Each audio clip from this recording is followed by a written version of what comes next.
বন্ধুরা, আজকে একটা সুন্দর ভিডিও তোমাদের দেখাবার চেষ্টা করব। আমার দেশের বাড়িতে আমাদের বাগানের দুটি গাছে, একটা বানি গাছ এবং একটা মেহগনি গাছ, এর উপরে খুব বড় বড় দুটো মৌচাক হয়েছে। সেই মৌচাক থেকে আমরা অরিজিনাল মধু নেওয়ার চেষ্টা করব। আজকে সেই ভিডিও তোমাদেরকে দেখাবো। প্রথমেই একজন পেশাদারি লোককে ডেকে নিয়ে এসেছিলাম, যে কিনা মৌচাক ভাঙতে অভ্যস্ত।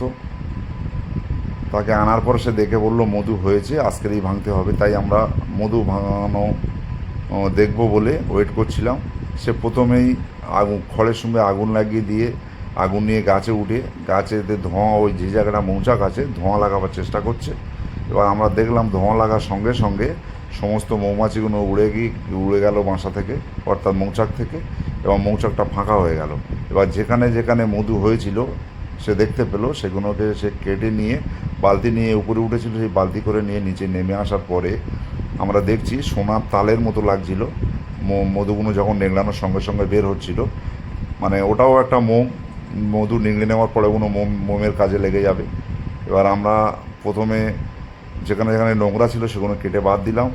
বাদ দেওয়ার পরে ওই মৌচাকের ওই তালগুলোকে নিংড়ে নিংড়ে বালতি দিয়ে মধুগুলো নিলাম।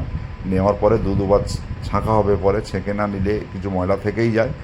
তা বন্ধুরা, তোমাদেরকে আমি দেখালাম অরিজিনাল মধু কিভাবে আমি পেলাম আমার এই দেশবাড়ির গাছে থেকে, এবং আগামীতেও নাকি ওই বাসাতে আবারও মধু হবে।